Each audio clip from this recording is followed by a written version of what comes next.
Here we go, this should be interesting. You'll see in a moment.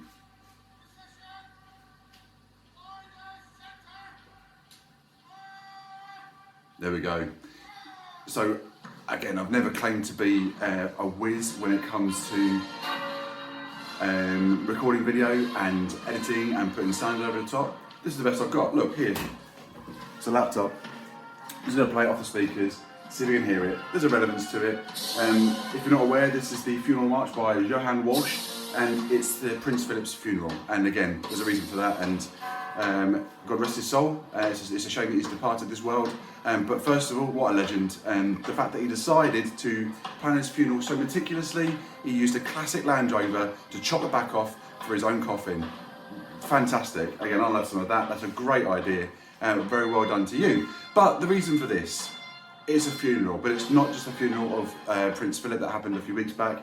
This is the funeral to our dearly departed RenaultSport. And sayonara, adios. What an absolute shame. It's gone. But long live Alpine, right?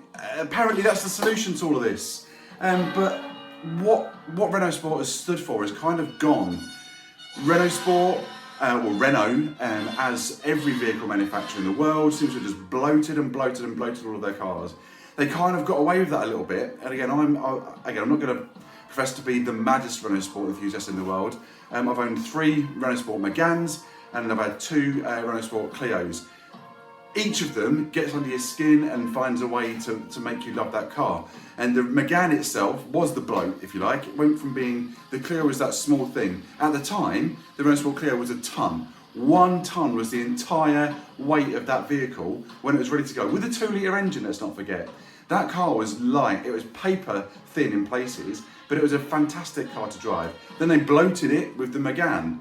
But if you look at the Megane then, at that time, you look at the Megane today, it's even more bloated. So everything that RenaultSport stood for, stripped back, pared back, lightweight, the really small vehicle that will just corner like anything, doesn't need a huge engine, just flies almost back to the Lotus style of things. That's gone. RenaultSport doesn't exist anymore.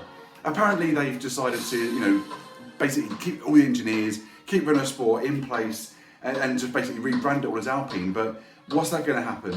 How's that going to work out for them? I'm really concerned, I'm really worried, hence the funeral side of things. I think that what's happened here is you've got Renault, who are a struggling manufacturer. They've got too many overheads. They were a massive company where sales have just dwindled to the point that they can't sustain the overheads that they've got. So they're trying to do loads of things just to try and bring out all of these vehicles that people don't really want because they're not as good as the rivals. And again, I'm really sorry to all those RenaultSport enthusiasts out there. RenaultSports are great, but come on, people are going to go and buy a Golf because it's cheaper and it's not going to fall apart. They're going to go and buy a German car.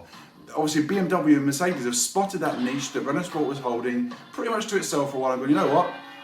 Let's bring out, first of all, the BMW tried the little compact, didn't work. Let's keep going. And they brought out that little 1M coupe first of all. And again, don't get me started on those. 40 grand when they were new, still 40 grand, you can't buy them. Then they started off then the 1 Series, then the 1 Series, the rear-wheel drive. They've screwed it up by going front-wheel drive, but different story. The M2 came along. Similarly on the Mercedes side of things, the A35, the A45, then there's the Audi S3, the RS3, all these vehicles have just basically just sucked the sales and the life out of RenaultSport. If they'd have gone back to doing their things from a business perspective, in the same way as they did their car perspective, then maybe they'd still be in survival now. They should have shrunk the business down, made it smaller, to enable them to build the cars that people wanted to buy, or do the opposite. The Germans didn't just start out on this thing. BMW didn't just start out on this process. VW didn't start on this process overnight and go, you know what, bang, we've made it.